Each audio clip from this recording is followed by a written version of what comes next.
Hey everybody, Whitney here with a Identify and Heal solo episode. And today I'm asking the question of why do so many of us believe that we are unlovable? And why do we often ask for love from people who are unable to or don't want to give it to us? They kind of go hand in hand. Those of us who don't believe that we're lovable will often seek or try to get love from a source that has no real interest or ability to do so. Why is this? Where in the world does this come from? Why would we ever think that we, a unique divine being, is unlovable? Yet it's almost an epidemic in our world of people believing that they are either unlovable, unworthy, not good enough, they don't matter. I talk about this a lot on this podcast because I believe it is pivotal to the change that needs to happen, or even leave out the word need, that can happen. We don't have to keep living this way, where the majority of us see significant deficits in ourselves rather than seeing our true inherent eternal value. Our love, our light, our true everlasting soul. So where does this come from? Why do we exist in a society, in a world where these sort of status quo, the typical state of a lot of people is to believe that they're unlovable? Well, as you've probably heard before, a lot of it comes from early life, from childhood. It's those first few fundamental years that we establish a lot of our core beliefs, understandings about ourselves. Through potential childhood neglect, abuse, or trauma, at a fundamental level, we can come to believe and understand that we are not worthy of being cared for, of feeling safe and secure, of being loved. So at a cellular level, we have this sense that we are not lovable, and we will carry that on into our life. The things that happen to us in childhood are very paramount to how we experience ourselves the rest of our lives. And if we are neglected in any way, emotionally, physically, we don't have the advanced mindset, cognition to ask questions, to explore it and say, maybe this doesn't have anything to do with me. We just inherently incorporate it in our understanding of life and ourselves. That's why the first few years are so pivotal. We are gaining data and information mentally, physically, emotionally about life and us. We come to conclusions and we keep them. They stick with us very strongly because they're the very first layers of understanding and knowledge that we have. So we carry them with us. It can also be established over time throughout life. Rejection is a big contributor to feeling that we are not lovable. If we enter into grade school, high school, and we are bullied, rejected by our peers, taunted by our peers, not welcomed into social circles, it is extremely detrimental to our emotional survival and well-being when we are rejected by peers. I've spoken to this on the show a lot, that it's vastly underestimated just how impactful peer rejection is at a young age. Elementary school, middle school, high school. And those are tough times. A lot of us experience rejection and those challenges of where do I fit in? I had so much of that. Where is my group? I was one of those girls that for a while in 7th grade hid in the bathroom stall during locker break because I was like, I don't know where the heck to go. I don't have friends. And I would go and try and hang out with random groups, and they would either make fun of me or say weird things or rude things. And I was like, well, I don't want to expose myself to that. It's not fun. And those create ideas about, wow, I guess there's something wrong. We can't help but ask ourselves at those ages, is there something wrong with me? Why am I not like those people who seem to be really popular and everybody likes them? Why am I not making a lot of friends? Why aren't people interested in me in this way? Or if you're being bullied, it's like, why am I being rejected? Again, even at that age, middle school, high school, we don't have the sense of self yet. We don't have that worth and value that's built up to tell us, hey, it's okay. It's okay whether these people don't like me, those people do. I am me. How I am is great and fantastic. Just as I am, I'm safe and secure. I don't need anything else to define that or to make that true. It's just is. We are not given that message. From the second we're born, we are told you need this, that, and the other thing in this world to be safe, to be secure, to be considered of value, of worth. Those are the primary messages. I'm not saying that we don't all have loving parents who tell us that they love us and that we are perfect how we are. But all you have to do is step outside the house. Even if you have a stable household, a loving household, positive messaging in your household, the world might tell you otherwise. And again, it's hard. It's like going out like a turtle without a shell. You're like, I got this. I'm in the world. Isn't this fun? Until you get freaking pelted by the challenges of life. So these are where these beliefs start. My hope is that most people don't experience this and don't have this sense that they are unlovable.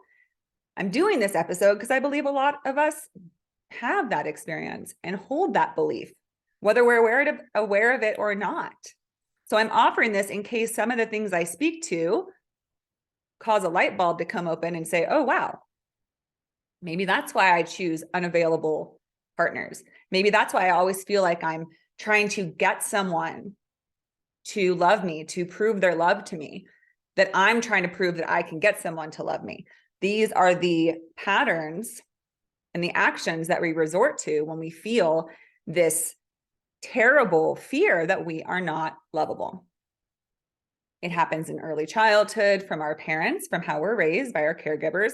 It happens during our childhood into young adult years, whether we're accepted or rejected by peers, how we're treated by siblings, those around us, just society in general. So those are things to keep in mind, to ask yourself, did I have any of these experiences in my early years? Do these seem to be impacting me? This can lead to that sense of being unlovable. And I felt like this was an important topic because when you feel that you are not lovable, it affects every aspect of your life, because the truth is that every human is love.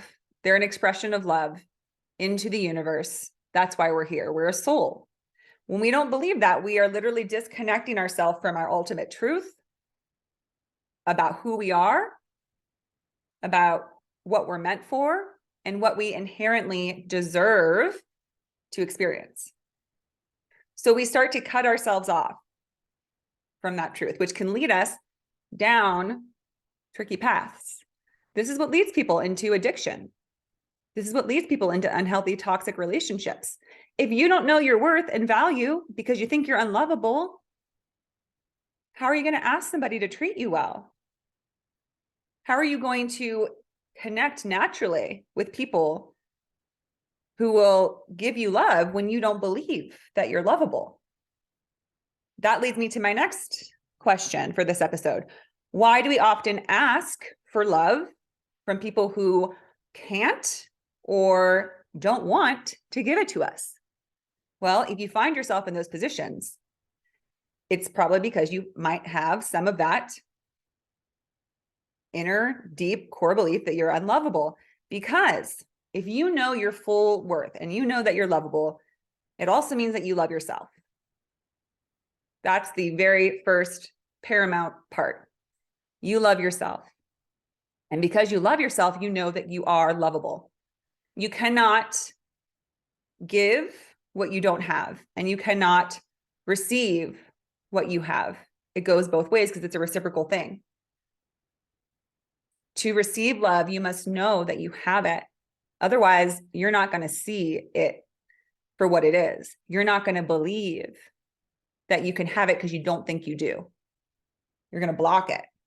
You're going to be like, there's a beautiful quote from the book, Perks of Being a wallflower that says you accept the love that you think you deserve. If you think you are unlovable, then you will not accept love at all. If you think you are not worthy or not have no value, then you'll accept low level love, which isn't really even love. Usually it comes in a form of deception, manipulation, control, something that can feel like love in a way because it can happen in relation with another, in connection. But rather than love, it's just a means of having exchanges, relations with somebody where it's conditional, transactional, right? Okay, we're dating. I'll say that I love you, but really that's a conditional statement based on how you make me feel, what I get from you, right? Which is fairly commonplace. So you accept the love you think you deserve. It's imperative that you believe that you're lovable to have a healthy relationship, to find what I would call a soulmate, a true soul partner. Because I spoke of this in my episode about being the energy you want to attract. In a couple episodes, I've spoken to this, that you need to be in the energy of what you want to receive. Because again, if you don't believe that you're lovable, it's as if you are a lighthouse that doesn't have your light on. In order for a true soul partner to see you, you have to have your light on. They have to be able to, because if you're hiding yourself in the dark, they can't see you, and you will attract others who don't have their light on, who are just looking for that harbor to come into, not caring what actual kind of light, eminence, essence they are. They'll take anything that feels some sort of safety, security that they can use. Remember that. You have to have your light on to truly attract someone who can see you. How can they see you if you're not illuminating yourself, if you're not lit up, if your light's not on, they're never going to see that lighthouse that you are. So we have to believe that we're lovable in order to attract somebody who will love us. When we believe we're not lovable, that's when we ask for love from people who can't give it to us or don't want to. My friend and I were talking on a hike the other day about these situations that we've both been in, where we started seeing somebody and it became that consistent feeling of you're trying to, okay, well, they haven't texted for a few days, so I'll just reach out and see, okay, I'll get this started again. I'll stoke the fire. I'll make this advance, this effort. And then you realize I'm doing all the work here. And then you have to ask that unfortunate question of maybe they're just not that interested. And some of us will think that if we push enough, try enough, we can become appealing to them. And then they'll start giving us more time and attention and making more of an effort. But the truth is, as I've also spoken about in another episode, we are not for everybody. And to most people, we will be invisible. Because even if we have decided that we are lovable and we turn our lighthouse on, those who cannot see our soul because they're not soul companions will still not see us for who we are. We could have the most incredible essence, aura, brilliance, radiance. And somebody who isn't at that level and can't see our light will still just be coming in because, again, we're a safe, accessible place for them to come and use to land for a while. We have to believe that we're lovable so that we attract the energy that we want, right? So these people that we're asking for love, who can't or don't want to give it to us, it's because they cannot see us. Yet if we are in a state of believing that we are not lovable, we will beg them, do anything we can to try. If we do not believe that we are lovable, then we will consistently try to beg others to prove to us, to show to us, to tell us that we are. And we, being in that energy, are not in that space where we're attracting people who actually see us as lovable because we match with the level that we're at. So likely we're going to attract others who also deep down don't think that they're lovable. So when two people who have this core false belief, who are insecure, who doubt their worth and value, that's a recipe for toxicity and unhealthy connection, because you're both trying to get your core wounds healed by another, which is not possible. Healing can absolutely happen in healthy soulmate relationships. However, those deep woundings are an inside job that need to happen first. The deep healing needs to happen on your own. And then some of the lighter last stages can help happen. But if you're walking in with a giant old gash in you, you're not ready. Your light's not going to be shining because you're going to be so focused on healing this wound, and you're not going to believe that you're lovable, that you have the light that you have. So we ask people for love who can't or don't want to give it to us because that feels right to us, right? Especially if we have some of that early childhood stuff. This is, of course, related to inner child work. You go back and visit this. I'm going to do an episode specifically, particularly on inner child work, where we will try and get somebody who seems disinterested, who seems distant, who's not giving us those strong indications that, yes, I like you, I have interest in you, I want to make an effort for you, I want to pursue you. We're going to go for the person that where we subconsciously or consciously are like, they wouldn't love me, I'm not good enough for them. So we try and we're like, maybe if I can get them to love me, it'll heal this hole in me that believes I'm not lovable.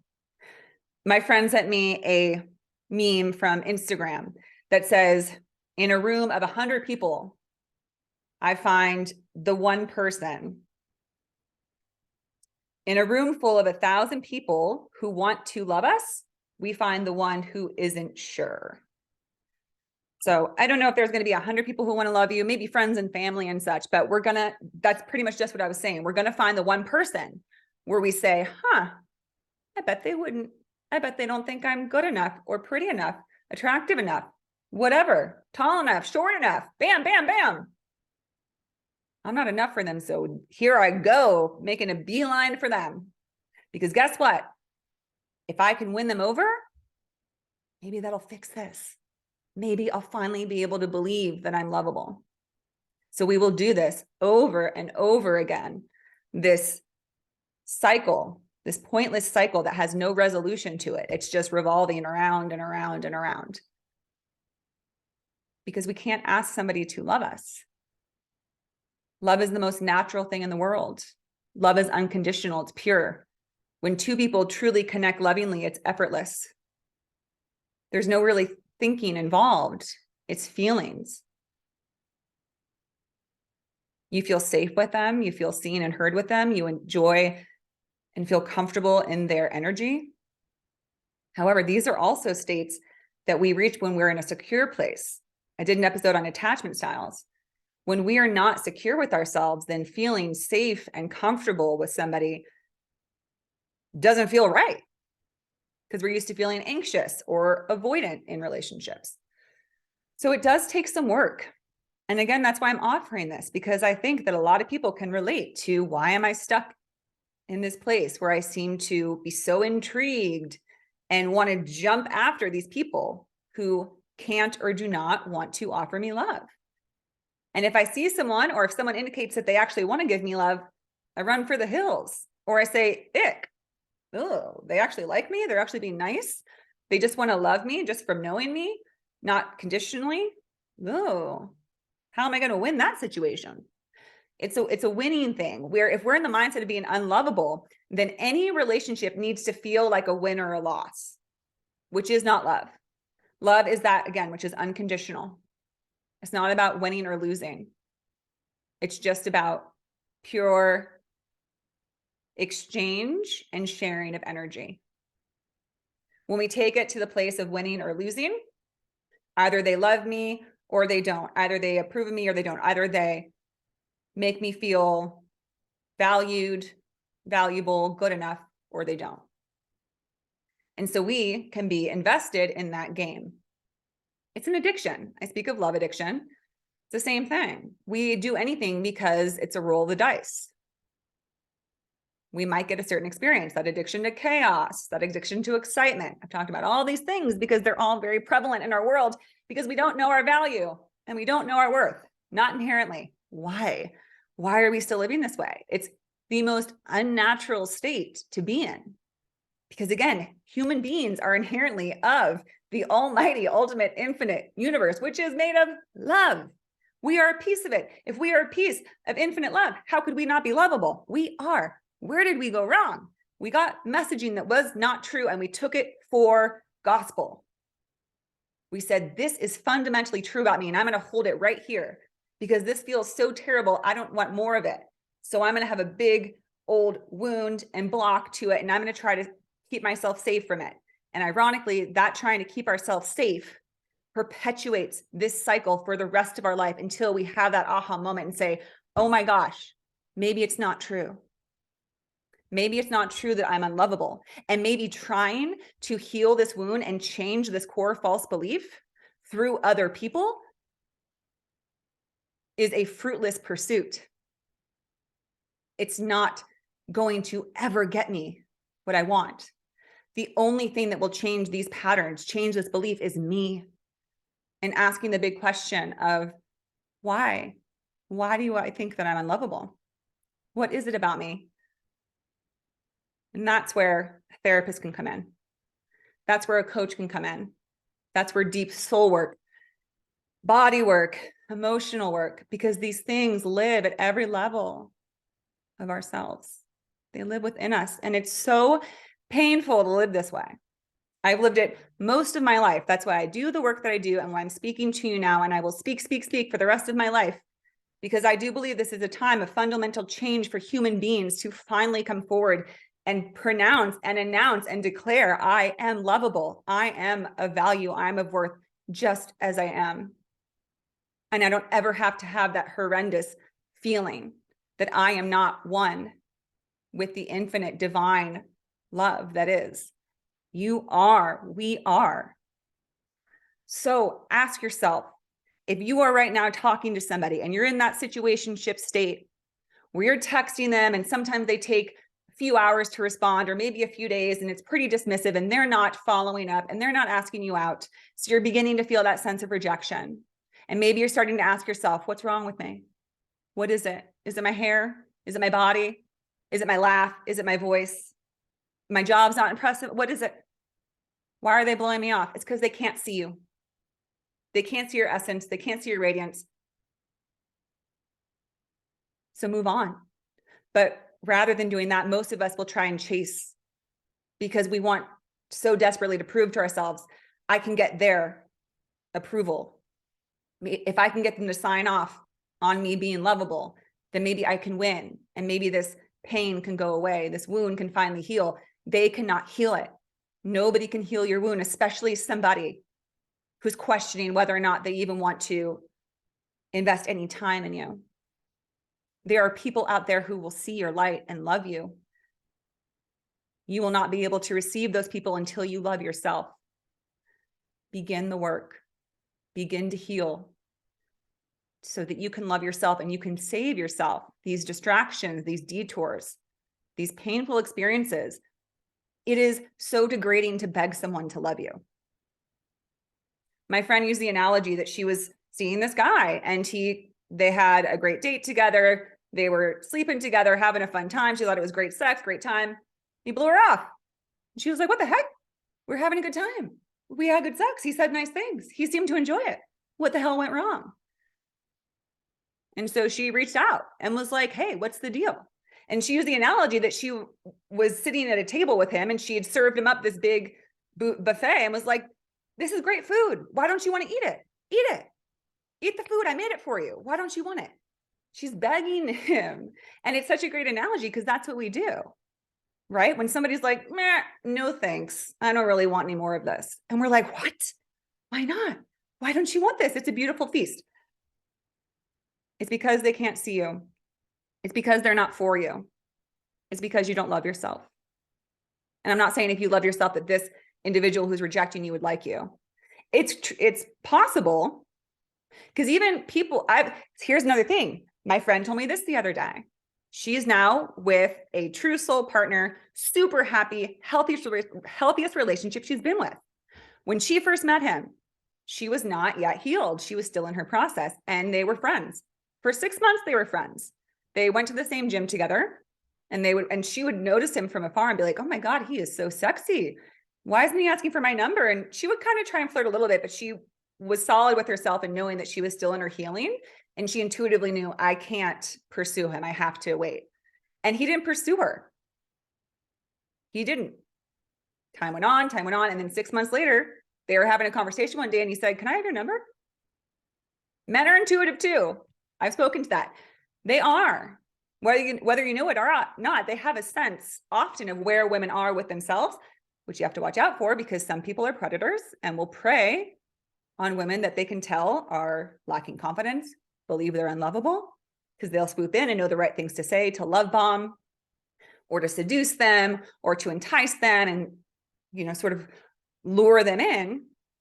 And then they'll get them under their thumb because that person who believes they're unlovable will say, oh my gosh, he's interested in me. I can't believe it. I didn't think he would be. He wants to love me. But then they don't want to love you and they'll just string you along and they'll have sex with you and maybe they'll spend some time with you, but they're not actually willing to connect with you and love you. And that's a brutal situation to be in that can last for years, if not decades. It happens all the time because that sort of soothing to our wounds feels like the best thing ever in that moment, but it's ephemeral in those kind of situationships. It lasts as long as they're giving you attention. It lasts as long as they're asking you to go on this little weekend trip with them or to come meet their parents, but then they pull away. And then you find out they're talking to someone else. And then they tell you that they like you, but they're just not sure that they actually want to move forward with you. It's brutal. But we will get sucked into that if we don't know that we're lovable. We have to be in our energy. So that was a segue, but I was saying that men are intuitive. They can sense when a woman is vulnerable. Look out for that. Look out for love bombing. I'll do a episode on that sort of thing where men or in relationships, doesn't just have to be men. Both people can do it. All sexes, all genders can play these games. We got to be wary. But men can also be intuitive about when a woman is ready to receive a healthy love. Healthy men know that. Healthy, stable men who are in their divine masculine can intuitively know when a woman is fully embodied and attuned with herself and not in that place of lack and questioning of, am I lovable? Or straight up saying, I am not lovable, so I need someone else to fill it. A stable, healthy man doesn't want to be with someone like that because they can see it. They can see, oh, this woman wants to play games. She wants me to fill her cup and make her feel better about herself. And I hope that she finds her way, but that's not the partner I'm looking for. But in my friend's situation, when she leveled up, she was doing well. She was honest, open with him, but true to herself. And that's when he came around and said, hey, I'd like to take you out. And they've been together ever since, and they're very happy. It is possible for you, whoever is listening, if you are in that place and you're like, oh shit, yeah, I don't believe I'm lovable. So many things you can do. But it starts with identifying. That's why I do these episodes, identify and heal. You have to have that moment where you say, oh, that's why I continue these cycles of unhealthy, dead-end relationships. I'm a part of the problem. I am the one that's contributing to this just as much as they are. Recognize what that feels like in your body. And if you can't sense it, then think of a time in your life where you had that pit in your stomach that brought back childhood traumas, childhood memories, where you felt like this abandoned child or this neglected or abused or hurt child. It feels terrible. You feel so alone. You feel so worthless. I remember when I was younger, I always would walk around feeling like I was 6 feet below everybody else. Like everybody else had it together and they were worthy and they were lovable, but I was down here. And I just wasn't like them. And I just didn't have what they had to be loved, to be accepted, to belong, to be popular. I felt cast out. I felt less than. And it's taken years and years and years and years of work. It might not for you. I'm not saying it's going to take that long. Everybody's path is different. For some people, it just takes the light bulb moment to hear this and say, oh my gosh, that's what it is. Let's get to work. Let's start seeing how I can address these wounds, have self-love practices. One of the biggest things to self-love is not necessarily what you do, but it's what you don't do. You honor yourself. And by honoring yourself, you do not engage in behaviors that are disrespectful to yourself, that lead you to betray, abandon yourself, that lead you to compromise yourself, like trying to find that one person in the room who doesn't want to love you and marching right over and saying, I'm going to make you love me.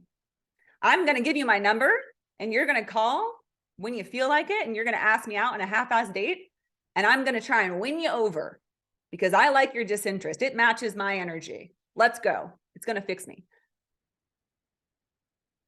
Be patient with yourself. It takes time. If you need a few go-arounds, you need a few more go-arounds. But just give it a thought if this resonates. What is my fundamental belief about myself? Do I believe I'm lovable? How do I know? Well, do you value yourself? Do you think you deserve to be treated with respect, with kindness, with compassion, to feel secure and safe in someone's presence, to be seen and heard? That is what we do when we love someone. Do you believe you're lovable? Do you believe you deserve those things? The biggest indicator of that is how we act. We might say, yeah, I do. But then again, somebody comes along and they show a little bit of interest. But you realize that those different traits I mentioned begin to be compromised. They're not being very respectful of my time. They're not being very considerate with the things they say to me. They're not showing much interest. They don't really seem to see me. They don't really seem to actually hear me or listen when I talk. But we can be really good at making exceptions, about tolerating poor behavior, especially if it comes in small increments, until we realize that we have landed flat into an unhealthy relationship that does not honor ourselves. Honoring ourselves has to do in every sphere of our life. Do we honor ourselves in how we treat our bodies? Do we move our bodies? Do we consume things that keep our body healthy and well and vibrant? Do we work somewhere where we feel that we are seen, that we are appreciated for our work and what we bring to the table? Or do we compromise and say, oh, well, I feel like nobody ever really gives me any credit and doesn't recognize me for what I do, but it's fine because this pays the bills and it's a good job. We're not honoring our soul. That's when work becomes, as they say, soul sucking, because we're doing it because we think we have to. But it's tearing us down. It can happen with our family. If our family doesn't honor us, doesn't really see us, doesn't appreciate us, but we keep going back to them and family events and family functions because it's our family and you have to be loyal to your family. Do you have to be loyal to people who are disrespectful to you, who treat you poorly? Do you have to? Just because they're family? Can you not honor yourself enough to take space? Doesn't mean you have to write everybody off, but space and time can be important in seeing how do you feel. Do these situations, your family, your work, your relationship with your body and your health, your relationships romantically, do they contribute to you honoring and feeling loved and honoring and loving yourself? These are the questions to start asking if you're ready to begin that journey of switching from the belief that you are unlovable and will chase after anything that might be able to flip that switch for you. So you can finally say, oh my God, okay, well, he approves of me. He wants to pursue me. So that must mean I'm lovable. It's never going to work that way because that is akin to any addiction. It's all a bottomless pit. If one man approves of you, it's not going to be enough. You're going to say, okay, I got him. What about this? What about that? If you have decided that you are unlovable, nothing will change that except for you changing that belief.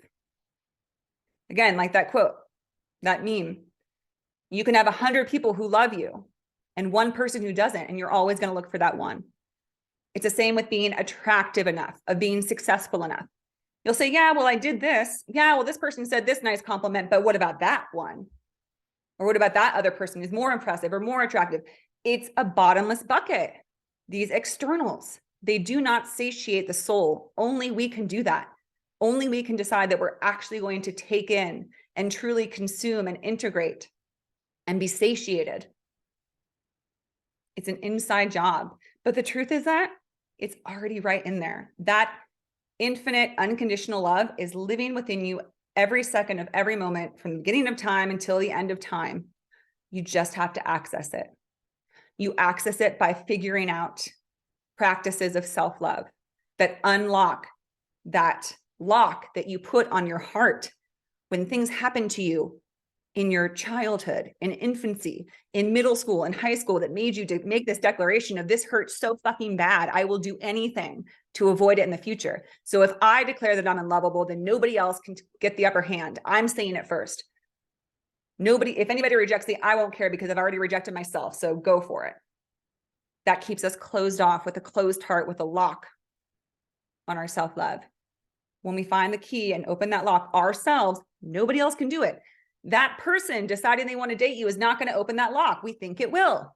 That's why we chase after people who cannot or do not want to love us, because those people seem like the key. If they're being weird about this, if they're not wanting to love me, then surely getting them to love me will fix this. It will not. And only when you unlock that yourself will you find true love. Love that is without condition. Love that truly sees you and that you can see them, because guess what? Also, when we don't love ourselves, we cannot really see the love in another, because we're too blinded with our own detriment of feeling unlovable, which is a horrible feeling. All right, everybody. I hope that this was helpful.